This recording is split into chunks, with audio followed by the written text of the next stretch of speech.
Hello, welcome to DSA 441 Cloud Computing. This is the week 4 Introduction to Cloud Services, Big Data and Hadoop. Today we are going to see about the big data aspects and the big data tools which are available with Alibaba Cloud, and then we will look into the Hadoop architectures and the tools and technologies used with the big data in Alibaba Cloud. Firstly, I will go into the introduction to cloud services offered by the Alibaba Cloud.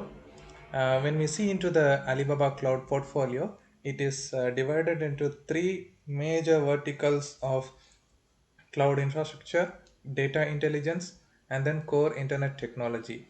When we see about the cloud infrastructure, it consists of elastic compute, innovation compute, storage, network, and private cloud. So these are all the services which are provided as infrastructure as a service. And then in the database, we see about various database tools which are available with Alibaba Cloud. In this, we have this Polar DB for MySQL and Polar DB for PostgreSQL. This is a tool which is available with Alibaba Cloud, which speeds up the SQL queries. Like it can manage like some millions and billions of rows at one stretch, and also it is a part of big data and AI aspect as well. So in big data and AI, it supports the tools of DataWorks, MaxCompute, EMapReduce, DataHub, DataV, QuickBI, Elasticsearch, PAI, NLP, and image search. So these tools we will be dealing with towards the end of the lecture today. And in the top, we have the core internet technology, which ranges from middleware, video and traffic, IoT, and so many other applications as well. In security, it provides the security management, application security, data security, network security, server security, and business security. So these are all the basic cloud portfolio which is available with Alibaba Cloud. Now we will see into the big data and big data aspects of Alibaba Cloud. So what is big data? The name itself will say like it is something big, right? So when we go into the big data, the definition says that it is a term of for a collection of a data set which is so large and complex, which is so huge in its magnitude that it becomes very difficult to process using like some on-hand database management tools or some traditional data processing applications. This is the basic definition about the big data. And when we think about big data, it comes with five V's, that is these five properties. So let's see about these five properties. They are volume, variety, velocity, veracity, and value. So in these five parameters, all the parameters start with the letter V. So we call these as the five V's of big data. So the first property of volume, that is, it deals with the processing of increasing huge data sets. The data which has been generated, it's growing exponentially day to day and over the time, and it needs some new technologies to effectively manage all the advances in the level of data which is available. So the volume plays an important role in big data. Next, we have the variety. In variety, we see like various types of data. The data doesn't restrict within some numbers or some tables. It deals with the data which is in the form of text files, some images, videos, and there are numerous formats of data. So the data comes in all different formats. So we deal with the variety of big data. Next, we see about the velocity. Velocity deals with in what speed the data stream is processed. Like we see about the data which is coming in, that is the incoming data speed, that is the velocity, and the outgoing data, which is the outgoing data speed, which we deal on a timely manner. So that is the velocity. And then next we see about the veracity. This deals with the uncertainty and inconsistencies which are available with the data. And then with the value, we can even increase the value of data by processing it and making it more usable. So that is like we can define the value of data. Each data has its own value. Nowadays, we call data as the new oil. So every single data has a value. So when we have a normal data, we can process it and make it usable to some kind of value added services. So therefore the value of this data will eventually increase. So this is like the type of value we consider for the data. In the value of big data, we determine first with the root causes of the failures, issues, and defects in the near real time. That is the first factor which we deal with the aspect of fault tolerance. We try to reduce the occurrences of fault which is causing in the big data. Next, we generate the coupons at the point of sale based on the customers' buying habits. So, in the customers' buying habits, we see about what kind of personalized offers can be given to the new and the existing customers. So that could be based on their past buying history. So the past buying history is recorded in the membership card which is given to each customer. So based on that old data, we produce some machine learning algorithm kind of things, and then that will uh, give an output which shows the purchasing interest of each and every customer, and based on that the personalized offers can be given. And then to recalculate the entire risk portfolios in minutes. This deals with the fintech and the financial companies, or like some business analytics. They use to calculate lot of risk portfolios that can be done within few minutes rather than working for hours and days. Also, it detects the fraudulent behavior before it affects your organization. If there is some financial fraud happening, and if you have this big data analytics, this analytics will help you to detect the fraudulent behavior in a very early stage before it can actually affect your business. Next, we see the challenges which are associated with the big data. The data has become greatest sources of power in the 21st century. We see like how to store large amounts of data, and then how to process the potential value of the big data. We saw about the fifth parameter, that is the value, how we can process the value, or how we can perceive the value of that particular big data. And then we see that on how to process the big data with a reasonable cost and time. So these are the three major challenges which are available with the big data. And next we will see about the Hadoop architecture. The Hadoop system started its existence from the years 2003 to 2004. It was not actually started as a product. Google published two research papers on big data. That is the Google file system in 2003, and then they published MapReduce, simplified data processing on large clusters in 2004. So in 2 years they published these two papers, which led to the rise of the development of Hadoop software. A duck cutting person has created this Hadoop. Doug Cutling and Mike Caffarella established a new sub-project of Apache Lucene that combined NDFS, that is the Nudge Distributed File System, and MapReduce. Doug Cutting later named it as Hadoop. And then in 2006, Hadoop started its growth and it started upgrading. Yahoo saw the potential of Hadoop and invited Doug Cutting to start developing the Hadoop technology. Apache Hadoop project is officially launched to support the development of MapReduce and the HDFS. We saw that NDFS stands for Nudge Distributed File System. Similarly, HDFS stands for Hadoop Distributed File System. This is the distributed file system which is available for the Hadoop based big data systems. This is actually a project which has been developed under the Apache Software Foundation. Apache Software Foundation is actually an open source foundation which normally supports open source projects, which is more affordable for any community of people to start learning and developing the systems. And in the narrow sense, we see that Hadoop is an Apache project.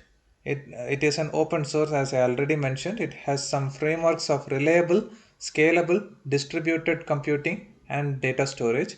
It is a flexible and highly available architecture for a large scale computation and data processing on a network of commodity hardware. So if you go to this website of hadoop.apache.org, you can see the project details and the softwares available with Apache Hadoop. And Apache Hadoop is not only just a software, it is an ecosystem. Rather than seeing Hadoop as a software, it is an ecosystem which is hosting a lot many other Apache softwares. Like we can see this MapReduce, Spark, Storm, Maho, Drill, Pig, Scoop, Flume, Zookeeper, Yarn. These are all like various softwares which are available with Apache systems, and they are hosted in the Apache Hadoop ecosystem. So that's for the understanding. We see this graphics. Now the major features of Hadoop. First one we see as the flexibility in data processing. That is, Hadoop manages the data which is structured or unstructured, encoded or formatted, or any other type of data.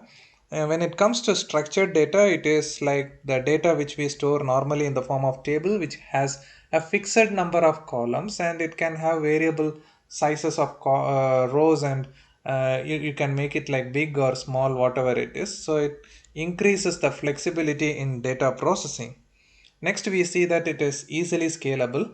It is an open source platform and runs on industry standard hardware, so that is easily scalable.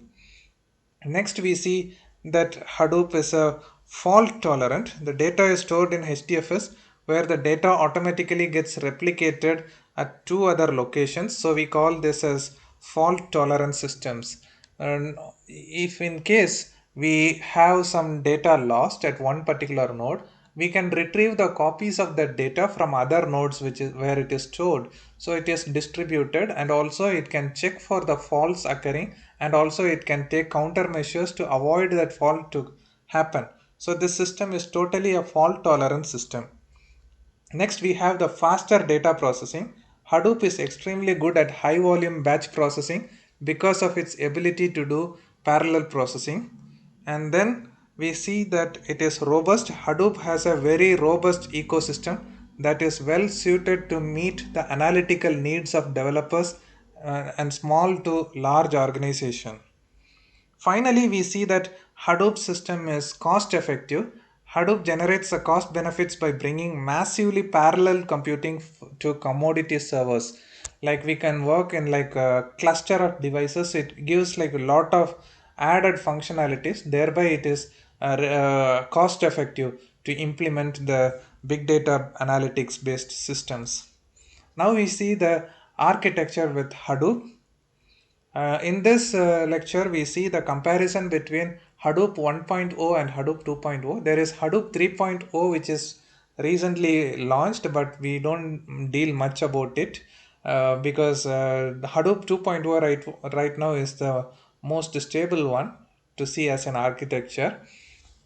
When we see this Hadoop 1.0 and 2.0, there is a huge difference actually. Like in common, both are having the Hadoop distributed file system as the basal system. So it is redundant and reliable storage. On top of that HDFS, we have MapReduce in Hadoop 1.0. So this MapReduce is used for cluster resource management and data processing. That is about the Hadoop 1.0. In Hadoop 2.0, we have the MapReduce and others or other tools which are placed on top of an intermediary layer called as yarn. So this yarn layer is used for cluster resource management, and the tools like MapReduce and other softwares, they are used for data processing. So this Hadoop 1.0 versions are has no yarn layer, but in the Hadoop 2.0 we have a yarn layer which hosts many other tools along with MapReduce. Now this is the holistic view of a Hadoop 2.0 architecture.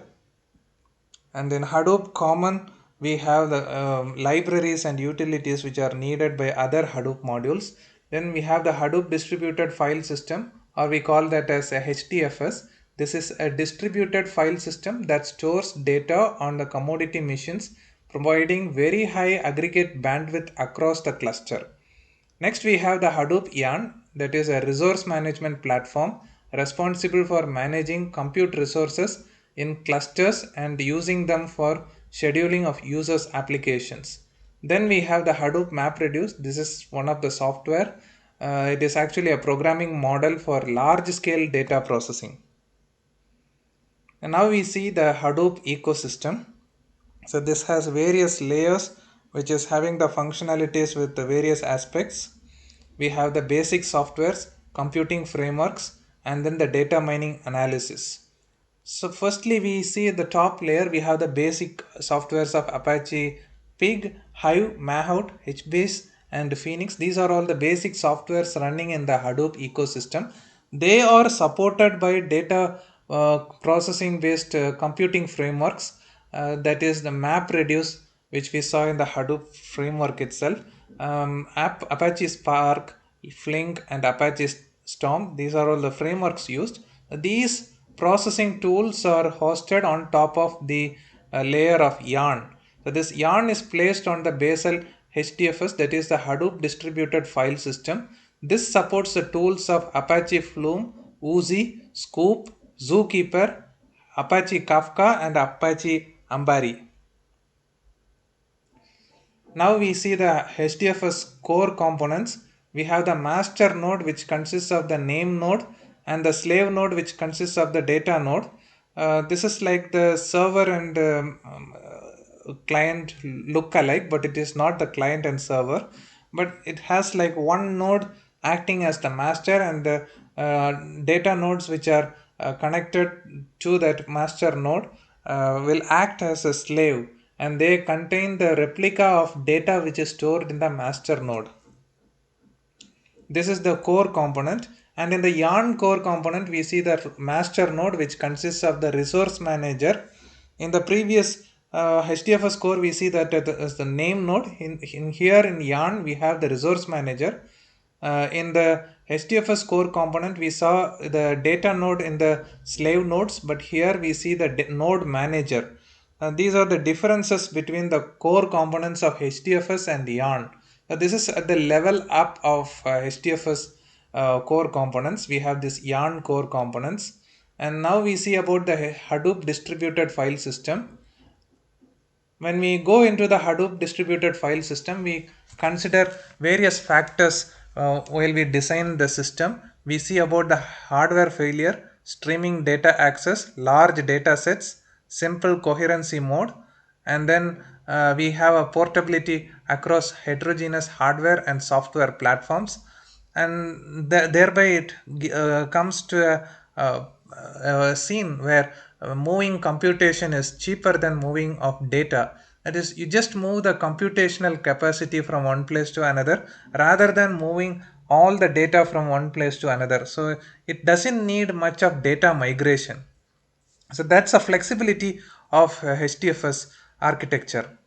Now we see the HDFS architecture, where we see the name node which belongs to the master node, and then we have the data nodes which belongs to the client nodes. So the client nodes will read both the data nodes and the name nodes, and then we can see the replication of data with the various nodes. So this name node is actually the master server that manages the file system namespace and regulates the access to the files by the clients.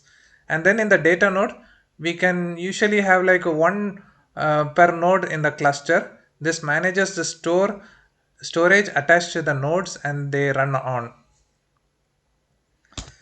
Here the diagrammatic representation shows that we have one file which is divided into 5 parts. Each part is stored in multiple data nodes. That is, the file is already there in master node, and the slave nodes are having the data nodes.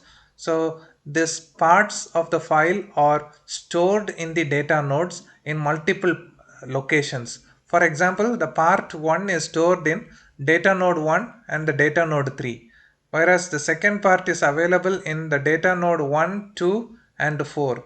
The data node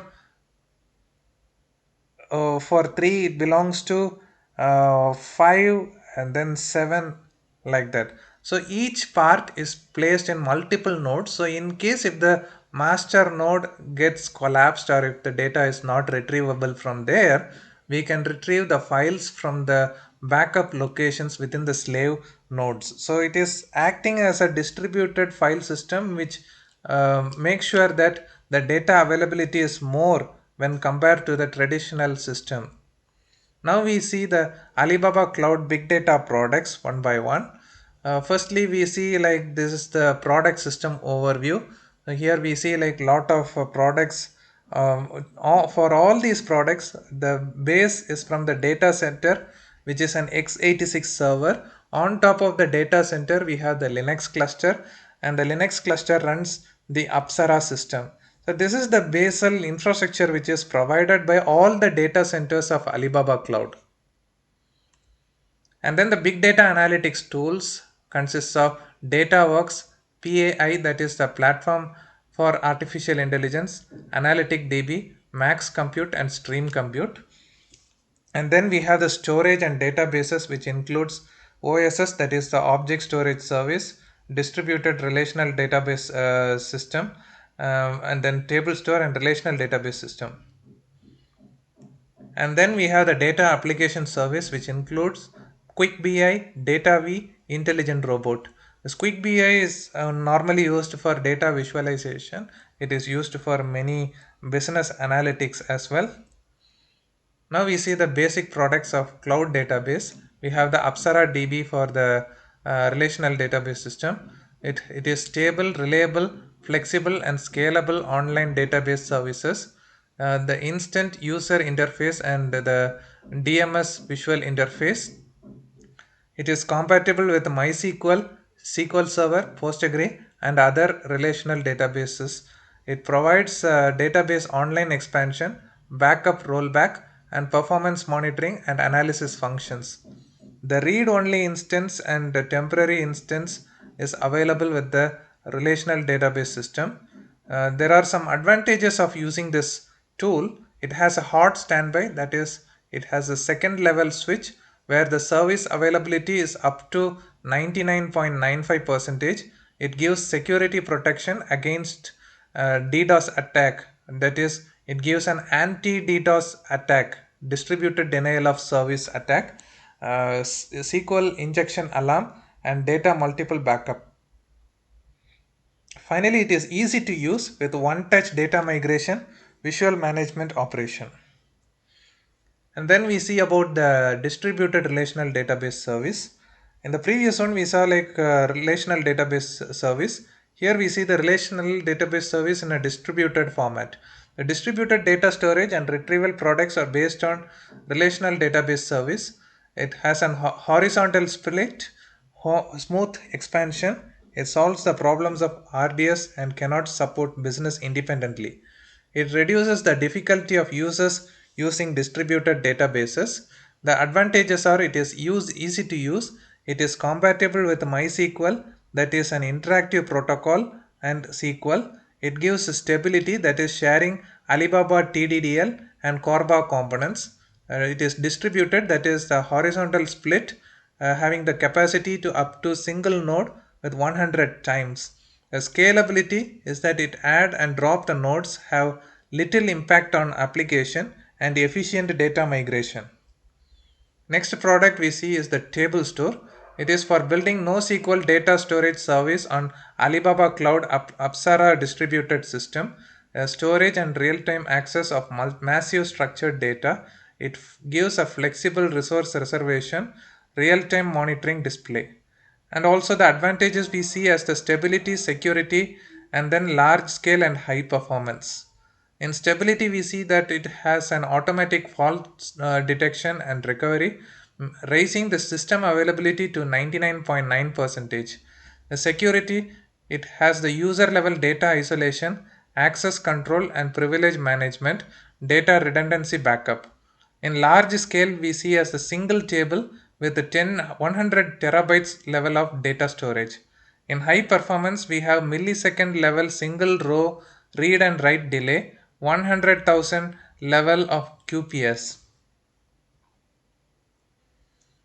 Next, we see about the Analytic DB software. That is the massive data real-time high concurrent and online analysis and cloud computing services.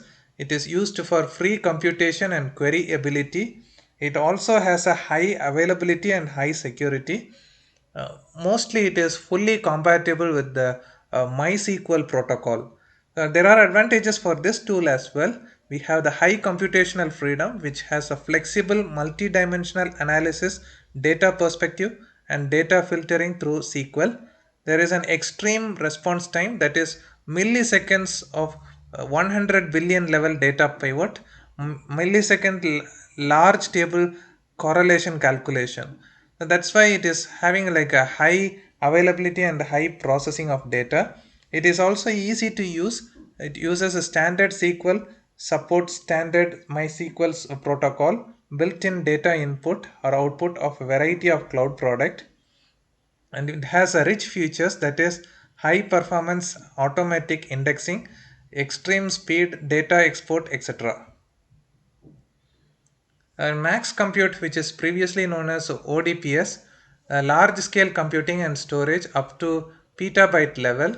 It has a multiple computational models, SQL, MapReduce, Graph, MPI iteration algorithm, and other programming models. It is also cost effective, and strong data security is provided with this tool. When we see about the advantages of using MaxCompute, it is distributed. So it has a distributed cluster architecture which can be expanded flexibly. And then when it comes to the security, automated or automatic storage fault tolerance mechanism, which provides that all the calculations are carried out in sandbox. It is easy to use, that is, it fully supports a SQL based data processing. It provides standard APIs, high concurrency, and high throughput data upload and download.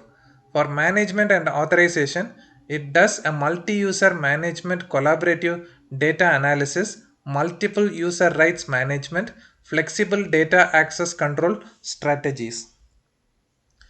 Now we see about the data integration. It is a stable, efficient, and flexible data synchronization platform provided by Alibaba Cloud. It provides an offline data access channel for Alibaba Cloud Computing Engine. Various advantages include it supports a variety of data sources, a variety of data channels, complete data transmission mode, rich data processing plugins. It is fast, that is, it has an efficient callway with a strong transmission speed. It is good that it has a robust transmission channel, intelligent error detection, automatic transmission recovery. It saves the cost by dynamic allocation, flexible expansion, application on demand, and payment by quantity. Finally, we see about the Alibaba Cloud Machine Learning Platform. We call it as PI in the short form. The expansion is Platform for Artificial Intelligence. So this is one of the most important tools which are available with Alibaba Cloud. This is based on the MaxCompute, then the GPU cluster which we saw in the earlier virtualization lecture, and then it supports the MR, MPI, SQL, BSP, Spark, and other calculation types.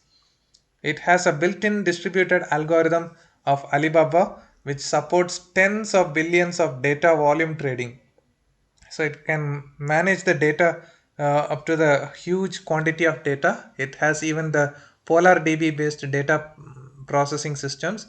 And then we have a web interface through the drag, pull, and drag and drop, etc., to complete the complex data mining process. As a result of this, it has the advantages that it provides a one-stop platform service for data pre-processing to model evaluation, and significantly reducing the threshold for big data algorithm modeling. It supports for customized algorithms and components, flexible and open personalization for greatly improving your modeling efficiency. It provides a rich distribution algorithms to improve model accuracy and help the customers explore the business value of massive data. So it has a lot of algorithm stored in the system.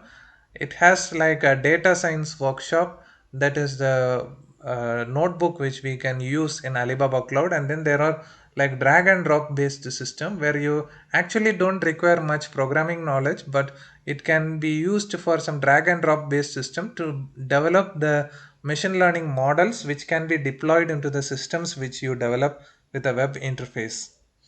In the next week, we will be seeing about Elastic Compute Service, and that is the easiest product which is available with Alibaba Cloud. And then after that, I will be giving a demonstration on how to use that product. That's all about for this week.